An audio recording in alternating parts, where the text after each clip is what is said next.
This is a video in clinical medicine from the New England Journal of Medicine.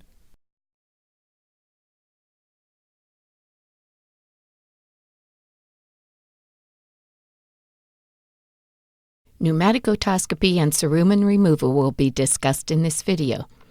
Mastery of otoscopic examination techniques is necessary for the accurate diagnosis of otitis media. Otitis media is a general term for middle ear inflammation and may be classified clinically as either acute otitis media or otitis media with effusion. In general, acute otitis media is diagnosed when the tympanic membrane is bulging, and otitis media with effusion is diagnosed when the tympanic membrane is neutral or retracted.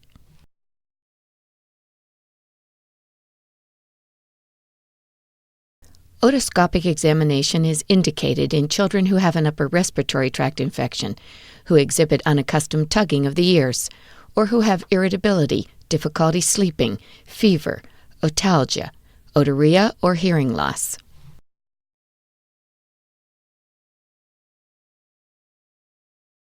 For pneumatic otoscopy, you will need an otoscope with a diagnostic head that has an attached rubber bulb and a movable lens.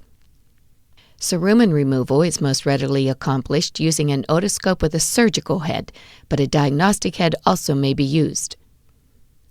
You should use the largest otoscopic speculum that fits comfortably into the external auditory canal. For very large canals, soft-tip speculums may be needed.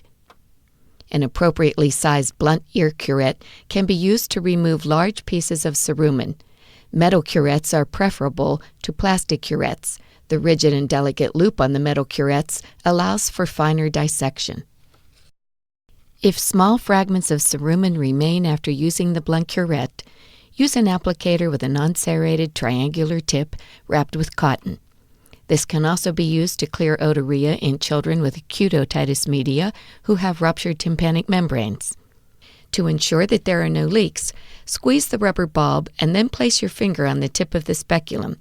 In a system with no leaks, the bulb should stay deflated until the finger is removed.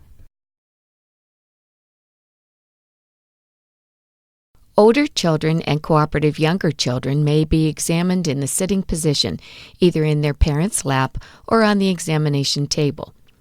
Uncooperative children are best examined while recumbent, in either prone or supine position. The head should be firmly immobilized by an assistant. A second assistant, usually the parent, braces the child's body against the examination table.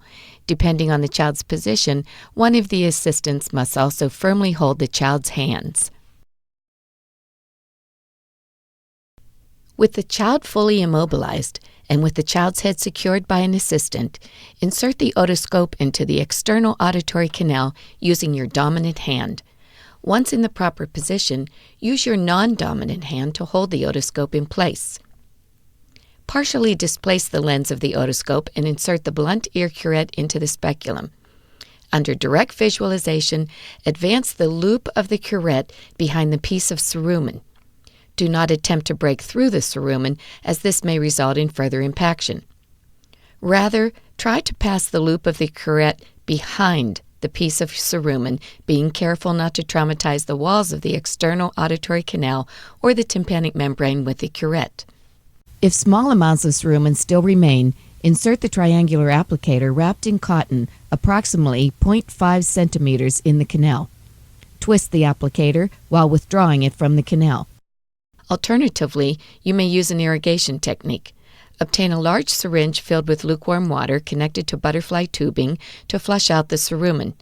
Use of cold water should be avoided, as it is uncomfortable and may cause nystagmus. Assess the position of the tympanic membrane by visualizing the manubrium and short process of the malleus. When the tympanic membrane is in the neutral position, the manubrium and the short process are clearly visible. When the tympanic membrane is bulging, the short process is not visible and the tympanic membrane appears convex. When the tympanic membrane is retracted, the manubrium appears foreshortened and the short process appears prominent. Next, assess the translucency of the tympanic membrane. A translucent tympanic membrane has a ground glass appearance and allows visualization of the underlying middle ear structures. When middle ear effusion is present, the tympanic membrane appears opaque and visualization of middle ear landmarks is impaired. Assess the color of the tympanic membrane.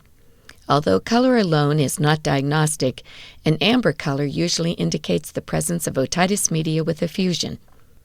White or yellow discoloration may be seen in both acute otitis media and otitis media with effusion. Look for areas of intense erythema on the tympanic membrane, a finding that indicates acute inflammation. When present together with opacification and bulging of the tympanic membrane, this finding supports the diagnosis of acute otitis media. Mild erythema and injection of the tympanic membrane are nonspecific findings and often occur if the child is crying during the examination. To create positive pressure, insert the pneumatic otoscope without placing any pressure on the bulb. Then depress the bulb gently and observe the degree of movement of the tympanic membrane away from you. To create negative pressure, insert the otoscope with the bulb partially depressed. Release the bulb and observe the degree of movement of the tympanic membrane towards you.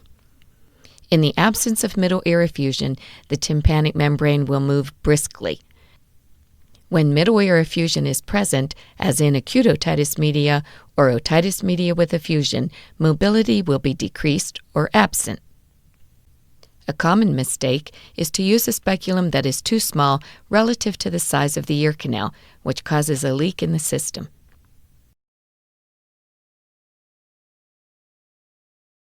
Proper performance of pneumatic otoscopy is critical for the accurate diagnosis of acute otitis media and otitis media with effusion.